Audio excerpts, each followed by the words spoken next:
বিসমিল্লাহির রহমানির রহিম। প্রিয় দেশবাসী, ভাই ও বোনেরা, আসসালামু আলাইকুম ওয়া রাহমাতুল্লাহি ওয়া বারাকাতুহু।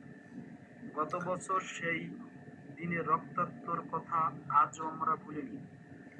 আমরা দেখেছি কিভাবে দুর্নীতি, অন্যায় আর লোভনীয় ক্ষমতা একটি দেশকে কিভাবে অস্থির করতে পারে। কত মা সন্তানের হারানোর বেদনা আজও কাঁদছে, কত পরিবার আজও শূন্য। আজ 15 মাস পরে আমরা আমাদের একটি সিদ্ধান্তে সামনে দাঁড়িয়েছি। এই নির্বাচন শুধু ভোট নয়, এটি আমাদের বিবেককে পরীক্ষা করে। আমরা কি আবার অন্যায়কে সুযোগ দেব, নাকি আমরা এমন এক মানুষকে বেছে নেব যারা আল্লাহকে ভয় করে, জনগণকে ভালোবাসে এবং আমানত রক্ষা করে। ইসলাম আমাদের শিক্ষা দিয়েছে সত্যের পক্ষে দাঁড়াতে, দুর্নীতির বিরুদ্ধে লড়তে, ন্যায় প্রতিষ্ঠান করতে। আমাদের ভোট একটি আমানত। এই আমানত আমরা তাদের হাতে তুলে দেব যারা সৎ, নীতিবান, চরিত্রবান এবং আল্লাহভীরু।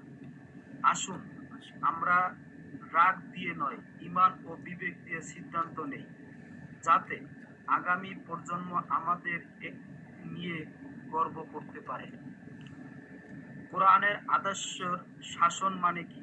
প্রিয় ভাই ও বোনেরা, কোরআনের শাসন মানে শুধু আইন নয়, এটি ন্যায়, দয়া এবং সততার শাসন। কোরআন আমাদের শিখিয়েছে অন্যায় করো না, ঘুষ খেও না, মানুষের হক নষ্ট করো না, ক্ষমতার ভোগের বস্তু নয়, আমানত হিসাবে দেখো।